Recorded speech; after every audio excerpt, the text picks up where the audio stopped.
Welcome back to Two Recruiters and a Microphone. Wow. Yeah, Wow, that was that's- Pete. Wow is the word. Yeah. So again, What have I done with my life? Yeah, Nothing. Yeah. Well. Even before we introduced this, so Israel and I had an opportunity today to sit down with Matt Chang in a new studio, actually. By the way, so kind of just we're going to open with that. So we're at the Link in Nocatee in Ponte Vedra. So this is the first time we've actually been here, which has been amazing. So big thanks to Ragu and the Link for hosting us. But what we were saying, wow, this excites me about Jacksonville. I can't honestly wait for anybody to hear about this. But yeah, to Israel's point, I haven't done anything in my life. I now look at imposter syndrome with Matt Chang, like absolute imposter syndrome. Yeah, and I had literally no idea all the things that looking at his LinkedIn profile, I was like, okay, he's worked at some really good companies. He's done some cool stuff. And then just after sitting down with him today, very, very cool story. Really, really cool journey, and really cool guy. Just really, really cool guy. Yeah. So I'm not even we're not gonna do it even justice. Let him do it, because here you go. This is one of my favorite interviews that we've done so far, and I can't wait for you guys to hear it. Enjoy. Welcome back, everybody. Two Recruiters and a Microphone. We're actually on the road today. We're down in the Link in Nocatee and Ponte Vedra. And actually, legitimately, this is Israel and I with one microphone. Yes, so this is really like Two Recruiters and a Microphone. Yeah, sharing a mic. Sharing a mic. Yeah. And today we are actually with our friend Matt Chang. So Matt, how you doing? I'm doing excellent today. Thanks, Pete. Thanks for coming down, or coming up really from you, or coming down really because you're in Jack's Beach, aren't you? Yeah. I just cruised south a little bit down A1A. Not too bad. Well, thanks for coming on and being a part of the program. So usually how we start this out, right? Just really want to figure out, your journey, where you came from, and where, what your path was. So yeah, where are you originally from?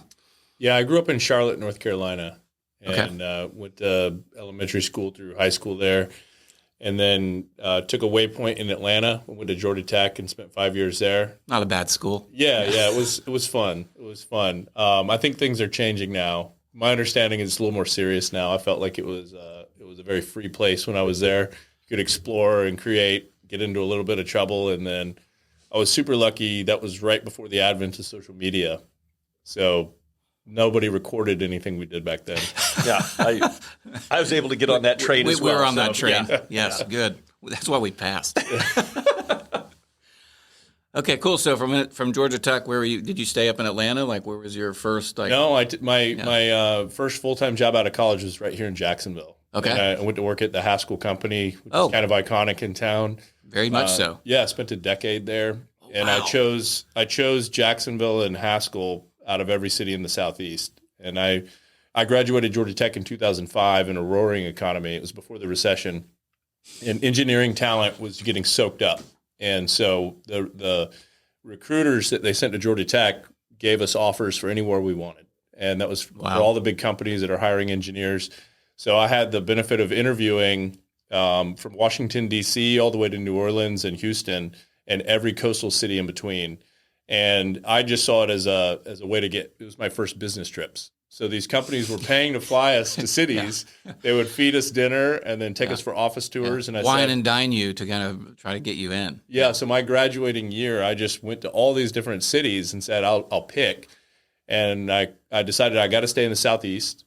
I'd like to be next to the beach. I'd like to invest in surfing as a hobby and get good at that. There you go. And so when I came to Jacksonville, it was just like a grittier version of Charlotte.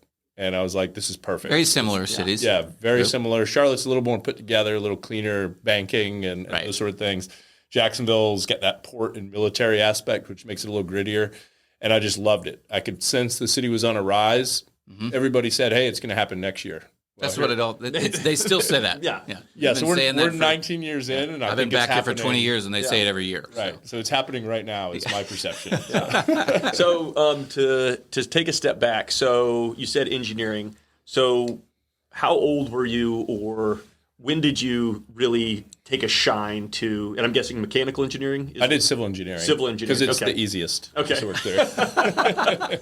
So when did you take a shine to just engineering? Did you? Yeah, that was in high school. When there's a lot of pressure on you to figure out what you're going to do. Yeah. And, Your parents are constantly asking you. That's right. I think my parents were laid back about it, but it's the community in School general. itself. Yeah. It's like your uncle. Like, what are you going to do when you graduate? Yeah. Yeah. And so I kind of looked around myself, and I had an aptitude for fixing things. The earliest thing I can remember fixing was my grandma had a broken clock, and then I took it apart and put it back together, and it worked again. And she never stopped talking about it.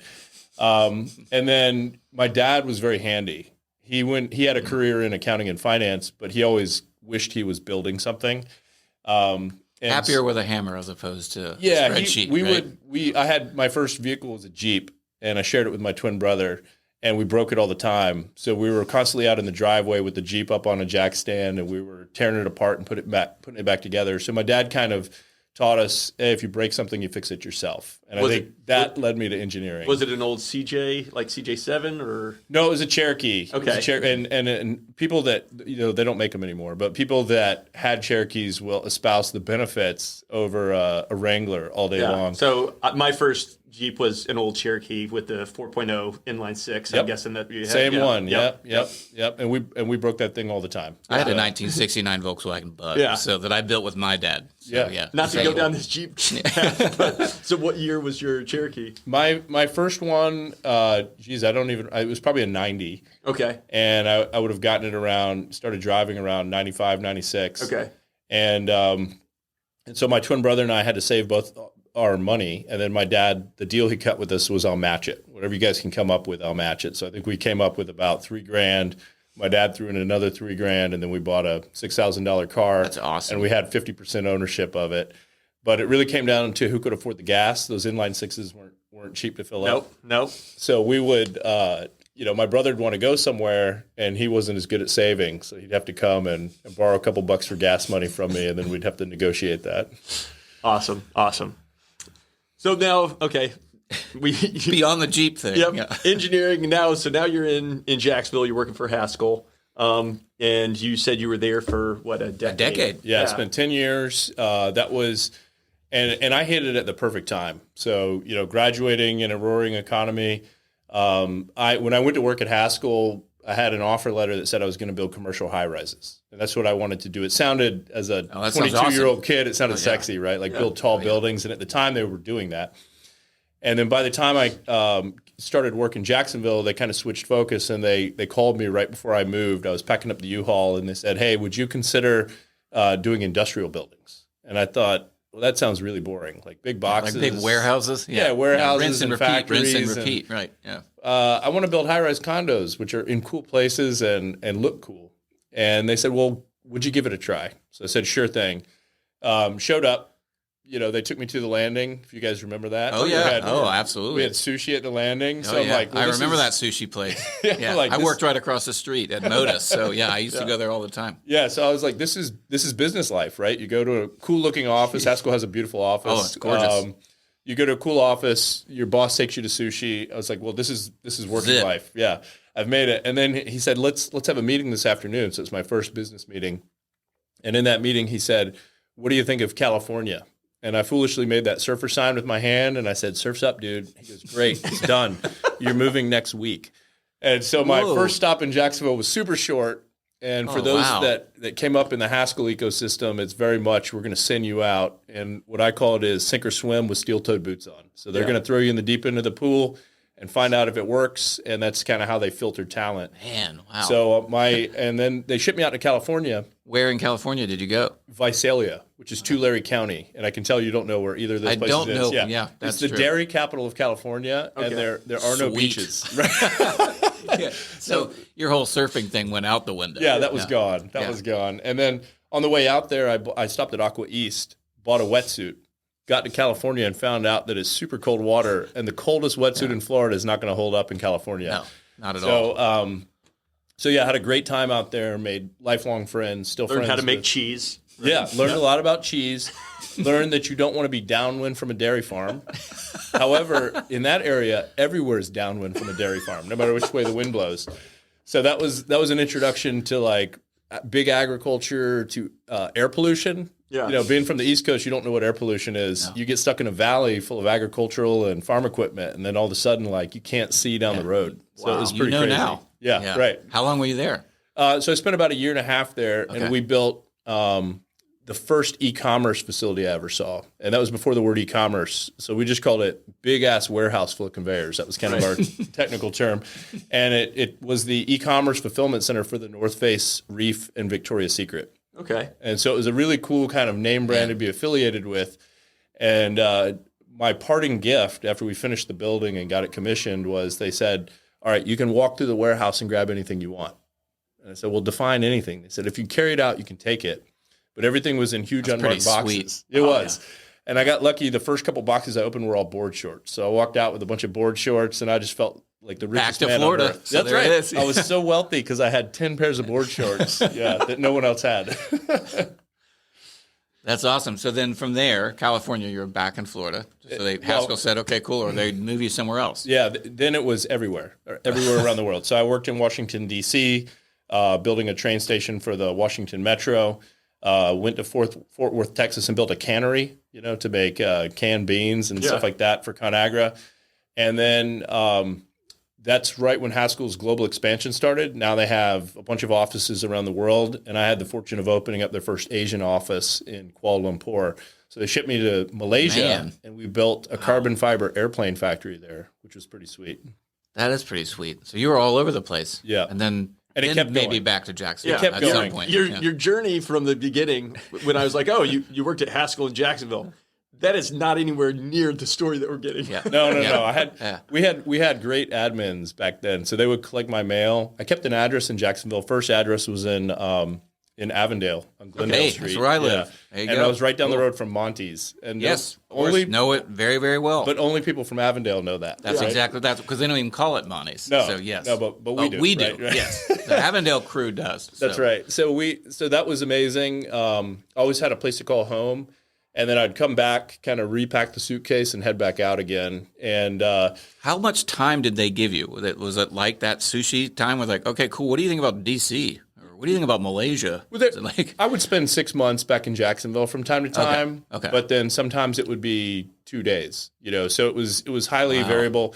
I was young, had a passport, will travel, and then what that led to was they sent me to North Carolina. I built the Big Brother airplane factory that is now the home of the Airbus A350, which is Delta's flagship. So that was amazing, building basically the biggest new airplane factory in the world. And then from there, the opportunity came up to build the first driverless facilities in America. So we built 2 tissue mills for Georgia Pacific that operate 100% on driverless forklifts and driverless technology. Wow! So that was kind of mind blowing. We're sitting they're going, where are the workers? And paper mills are really dangerous. Everybody's missing a limb, and they have a story to tell about it. So Georgia Pacific had this idea that, hey, we're going to do this with full automation and robotics. And that How long ago was this? That was about 2010, 2011. Wow. And it was bleeding edge. Nothing worked. Everything had to be engineered to find a custom solution because they were so early on the industry. And once we finished, we built 2 major tissue mills, which make things like Quilted Northern. And the plants were operated with 17 people. So they went from a traditional head count of about 400 down to 17. And what I joke about is if you had toilet paper during COVID, then you're welcome. Because these driverless mills were the only ones that were staying fully operational during lockdown. Oh, wow. Because they were so robotic. And so I got kind of that under my belt. You're welcome. Yeah, you're welcome. Good. Yeah. And that was in the middle of nowhere. So that was southern Arkansas. And I can't even give you a reference of what's near southern Arkansas because no one's ever been there. So to put it in perspective, we flew into Monroe, Louisiana. So like Duck Dynasty, that's where we flew into to then drive an hour and a half to get to this place. So it's all automated. Why people live there anyway? They don't need it. Well, they had a lot of trees, so that helped with the paper making. So I got back to Jacksonville. I'd kind of built the biggest airplane factory, the first driverless factories in America, and I'm feeling, kind of confident. What's next, right? And then that's when I got another one of those sushi lunches, and then go out to lunch go out to the boss's office afterwards. And he said, "What do you think about China?" And I thought, I think it's awesome. my name is Chinese. My father's lineage comes from China. It's amazing. He goes, great. So I'll see you there. And so then I proceeded a very long paperwork journey and a lot of travel to open up Haskell's office in Shanghai. And we did a lot of work in all throughout China, really. So a kind of funny intersection, too, was when COVID broke out. You remember the story was it came from the wet market in Wuhan.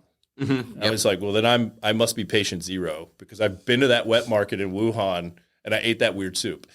So I was probably like a carrier, you know. Yeah. You're public enemy number one. It's you. Yeah. We found the guy. We found the guy. That's it. You heard it here, breaking on this podcast first.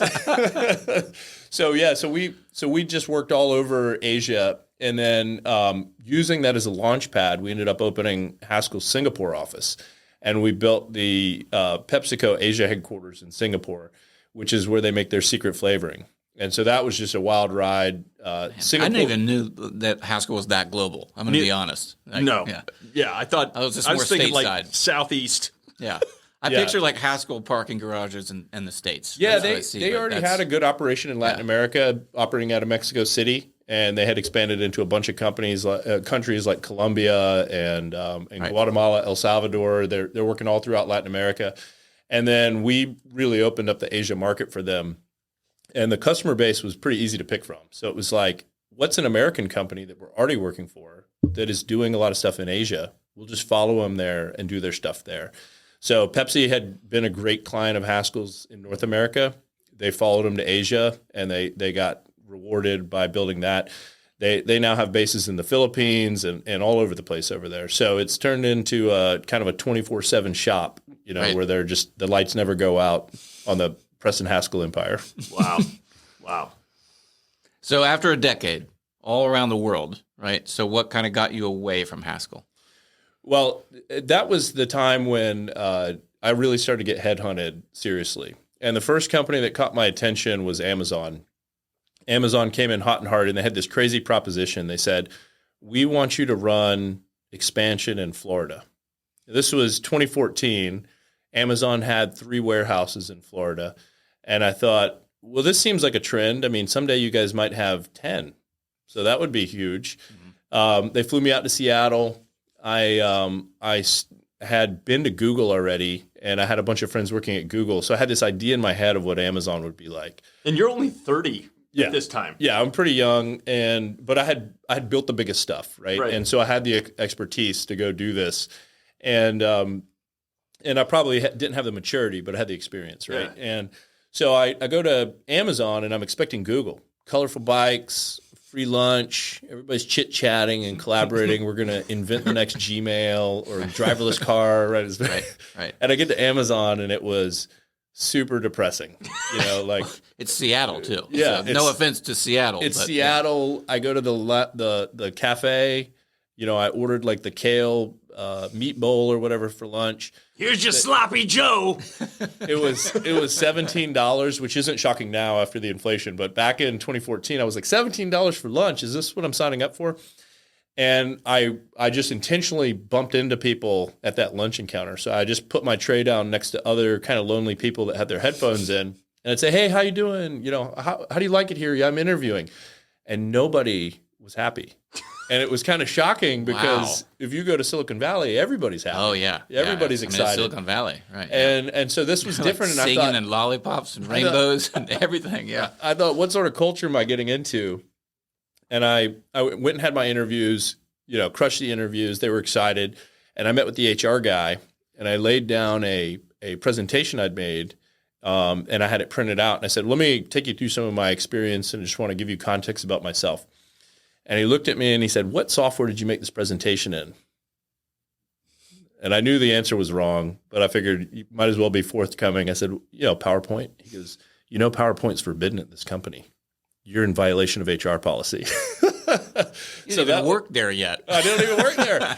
And so I thought, that's what makes this so difficult. Yeah, I was like, this may not be a cultural fit. Yeah. And so right at that time that Amazon was still offering me, which, by the way, they now have 50 plus buildings in Florida. I was about to say way more, yeah. And I'd probably be retired if I had that stock option from 2014, right? Yeah. In Amazon. But so as I that got me thinking about spreading my wings a little bit. If Amazon would trust me to do something that big, I had another company about the same size as Haskell that came along and said, we don't have engineering. We want you to open up our engineering department. And I thought, well, that sounds exciting because I know how to do that play. Yeah. So I went out and I opened my first engineering office in the U.S., which was in Jacksonville. We set up the office, recruited, got all the customers, hired all the talent, joined the Chamber of Commerce, right? Natural next step.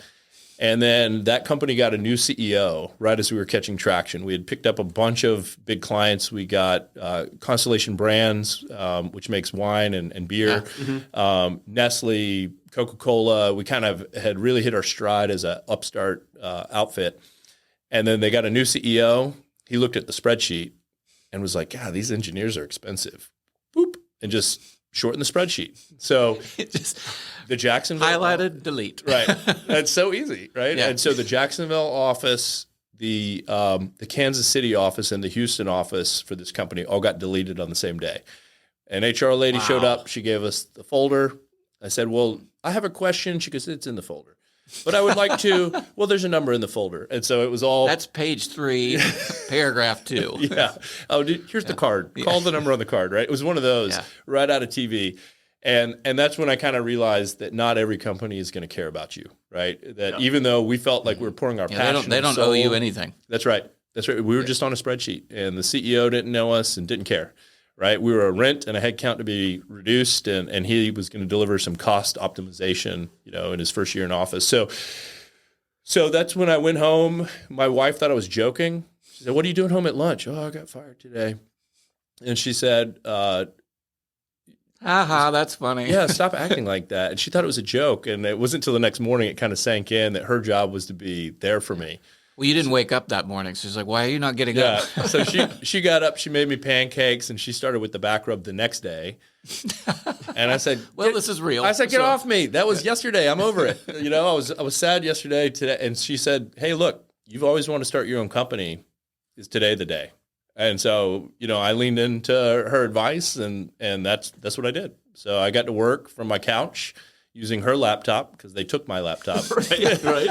Can I take your computer? Yeah, that's right. They took my iPhone and they took my laptop. So I started with just her MacBook and I started from there. And the good news was I had left all my clients with no service provider. So my customers found out that we had been fired the next day from me and not from the company. And so that's always good. That's always good customer success, right? Right, there. right. Yeah. So the clients were like shocked. A couple of them were irritated, and then about half of them said, "Well, that's great because we just want to work with you." And so my very first customers, it's like 100 customers day 2. Yeah. Yeah. Well, we're not quite a software company, so it was more like 2. But but in engineering, that's all you need. So we got a pretty quick start. We were working and being productive. Within 2 months of being unemployed. So it was good. So did you take your team with you or a part of your team, or was it just you do it? Like, how fast did you build it? You'll notice I said we. Yeah. So my first proposals were very much a we, and I was hoping nobody would ask me extra questions because it was just me. So you got to fake it till you make it, right? That's right. Yeah. But within a couple months, I had secured some early contracts, and then I could start to onboard those people that were also affected. So a number of my staff that I'd recruited at that company followed me, and then people that had worked with me for years at other companies, they followed me. And so the average tenure of my company now, of people that have been working with me, these are people that have known me and worked with me for at least 10 years. Wow.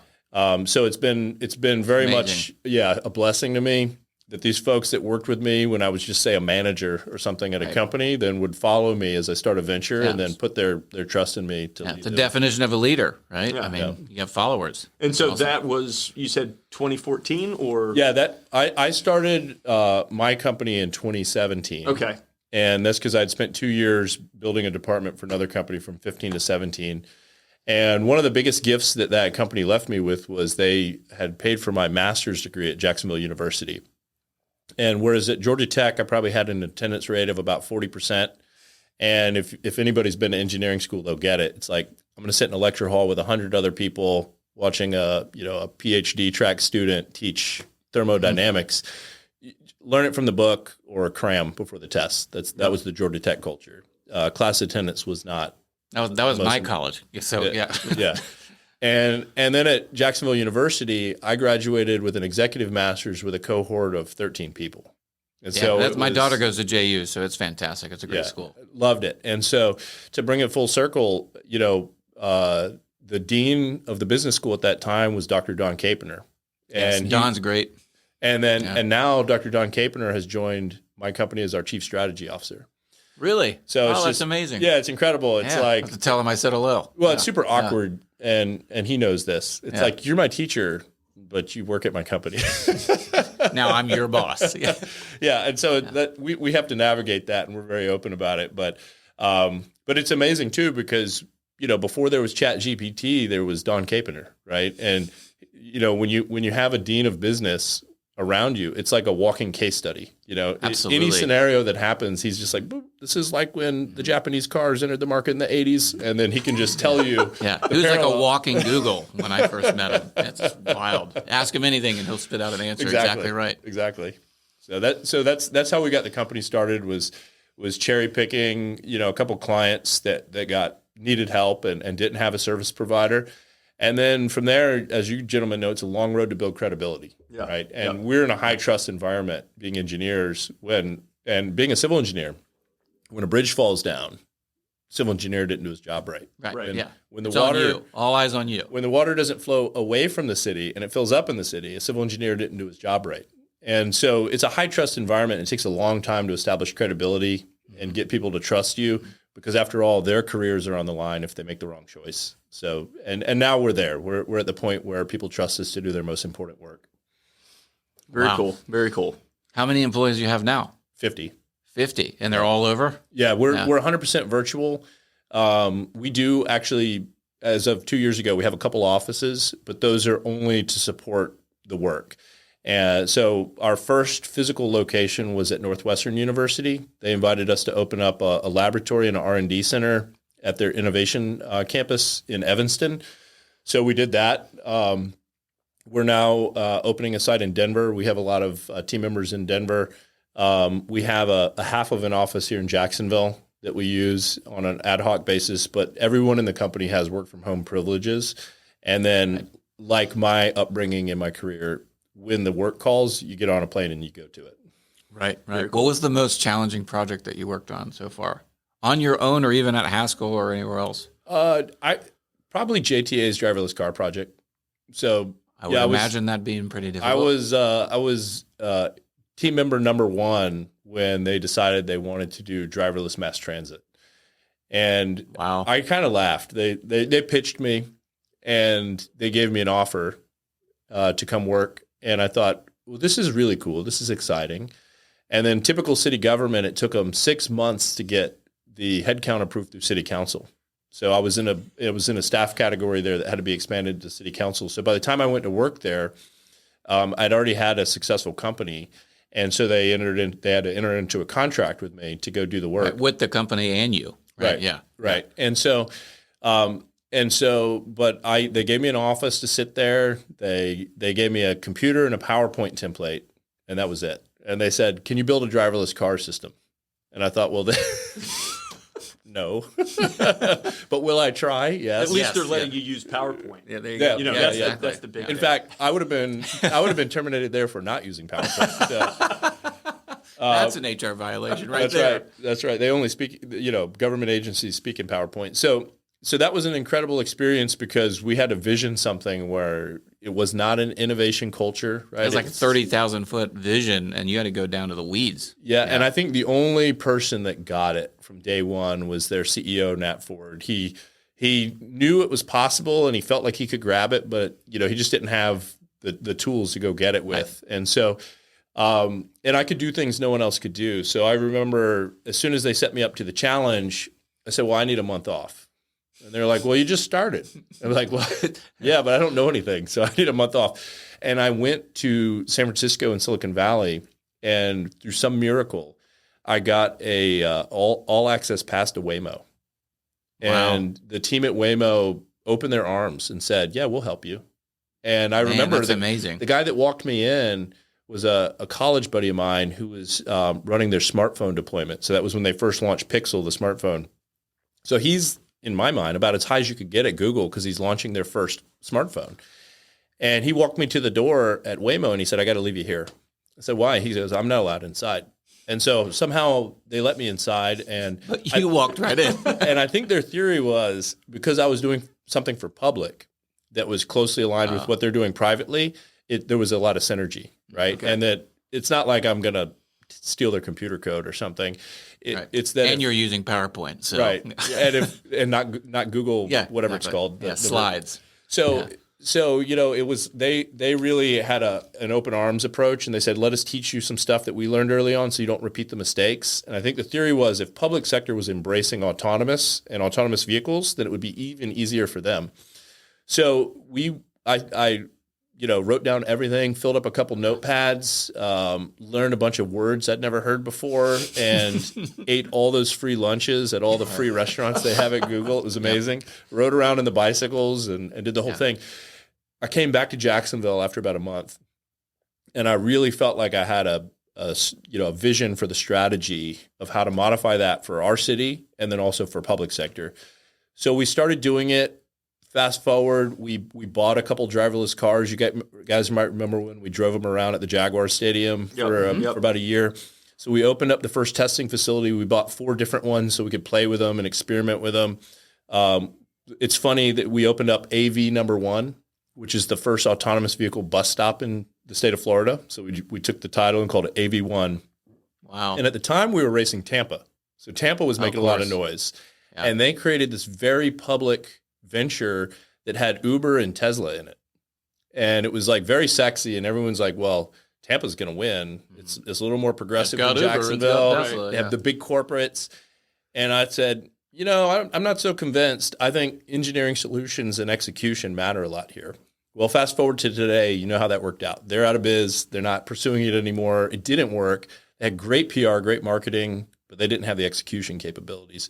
And Jacksonville now, last I checked, we'd rolled up $500 million for our driverless car program here in the city, and we just announced the recruiting of an autonomous vehicle manufacturing company. That's the investments coming from Germany, and they're building their plant in Jacksonville because of the success that Jacksonville's having. So, so that was tough because I feel like I did all the engineering work at JTA in about 3 months.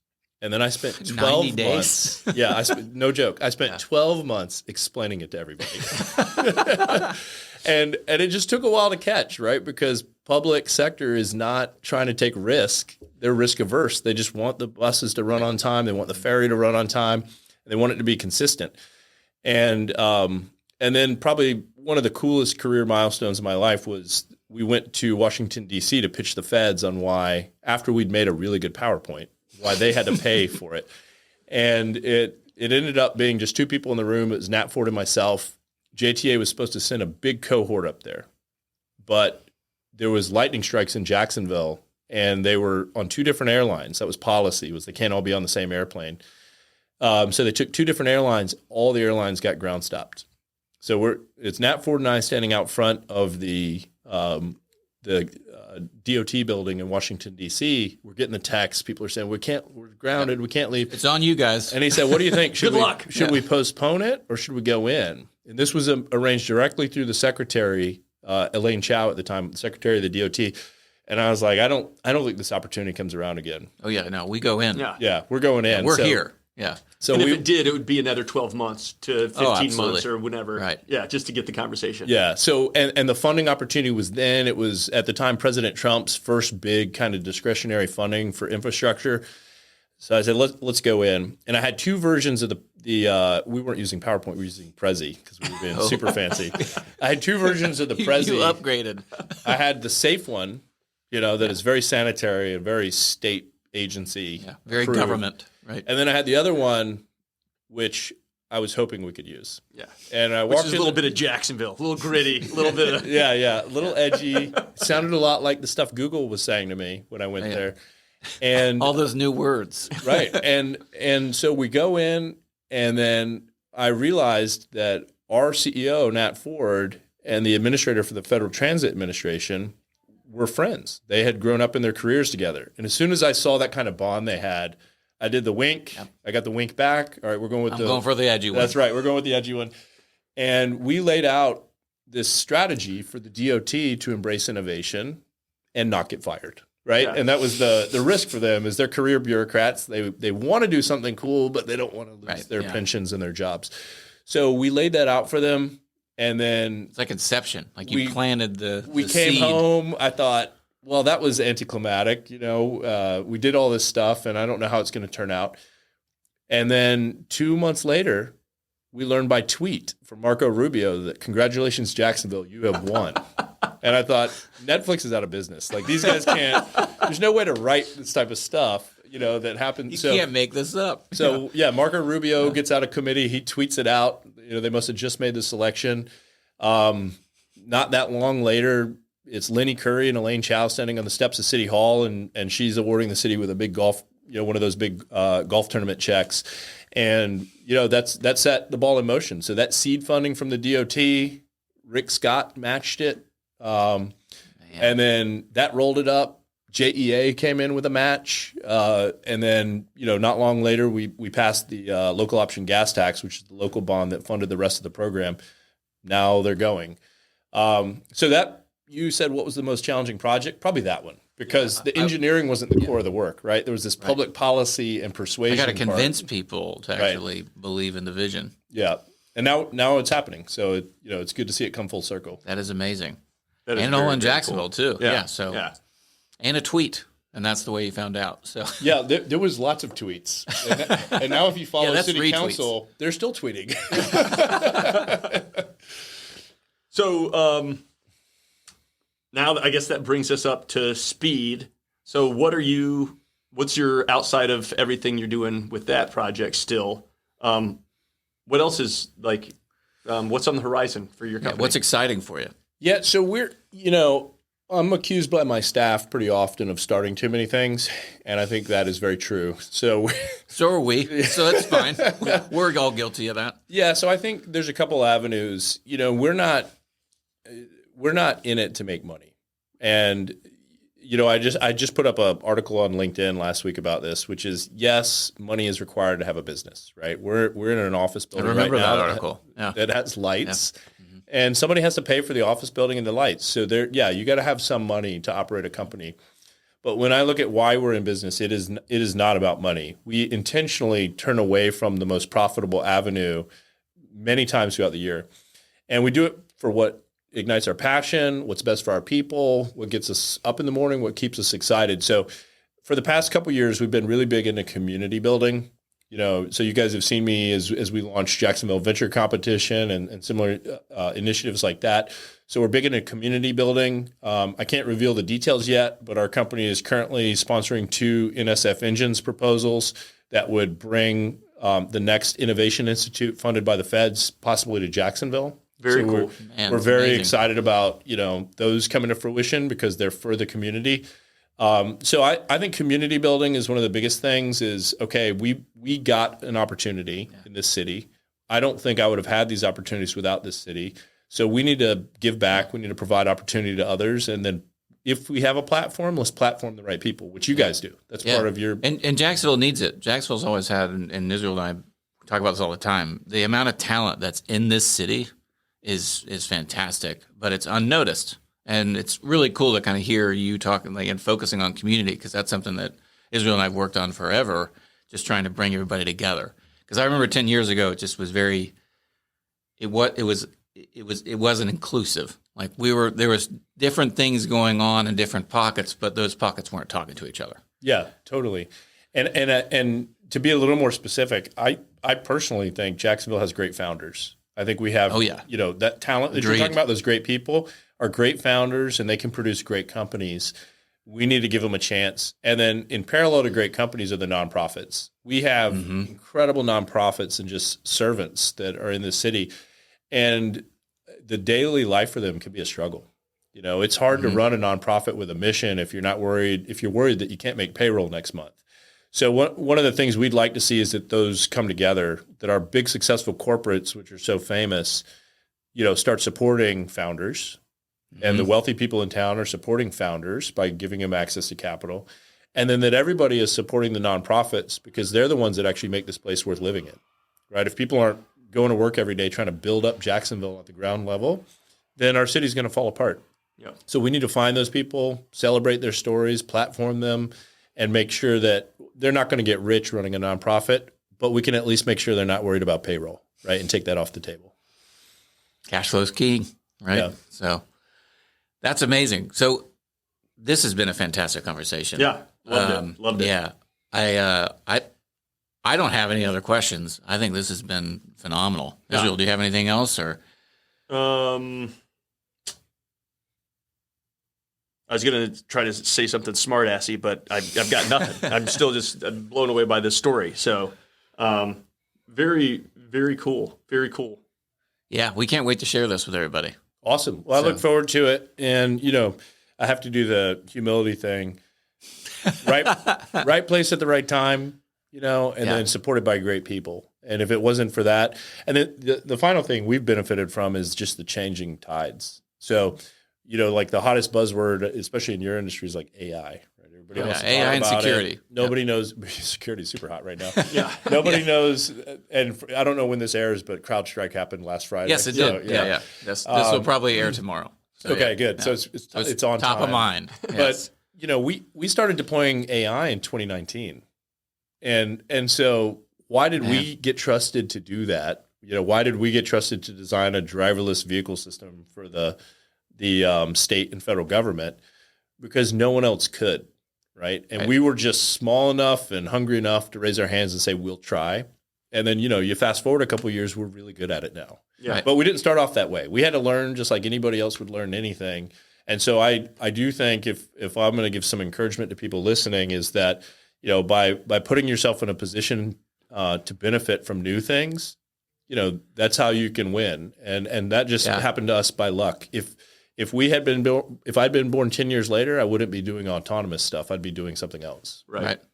And I like that you said that too, because that's you throughout your career. What I've noticed and listening to it now, I mean, you've continually challenged yourself, and I think that for the younger audience and people that are going into the workforce now, it's try to do something different, try to push yourself. Like what you said even earlier, like, okay, cool, find out driverless. Here's your PowerPoint. You didn't just say, okay, cool, I'm going to jump in an office and try to figure this out. No, I'm going to take a month off. I'm going to go to California, who's already doing this, and learn what they did and then take it back and take that strategy. And don't mirror it, but learn from it. I think that's something that I think all of our listeners need to hear, because some people just kind of find that routine and then just rinse and repeat that routine, and they never really grow. I mean, from my career, even starting this podcast, we had never done broadcasting before. We just kind of came up with the idea last year. And so we just want to actually elevate a lot of these stories. So it's just kind of try to push ourselves. That's awesome. You guys figured it out pretty quick then. Good job. Just looking for people that are way smarter than us that have something that we would want to listen to. So that's it. That's our recipe. Yeah, that's exactly it. Yeah, we even say that on the page. It's like just try to find people that are way smarter than we are and share their stories. Yeah. Well, Israel and Pete, I appreciate it. It was great spending time here with you. Yes, awesome. Thank you very much. All Thanks. right, Bye. see you. Hey, so that is a wrap for the show. Just really want to spend just a minute and thank Buzzsprout for all the support in utilizing their platform, and of course the Buzzsprout studio in San Marco in Jacksonville, Florida. Thank you to Varick Rossetti for the amazing design and logo that you did, and then also thanks to Rick Collado and Hurricane Party for providing the music that we all have an opportunity to listen to. And then thanks again to all the listeners and the supporters and the family. So couldn't have done this without you. See you on the next cast.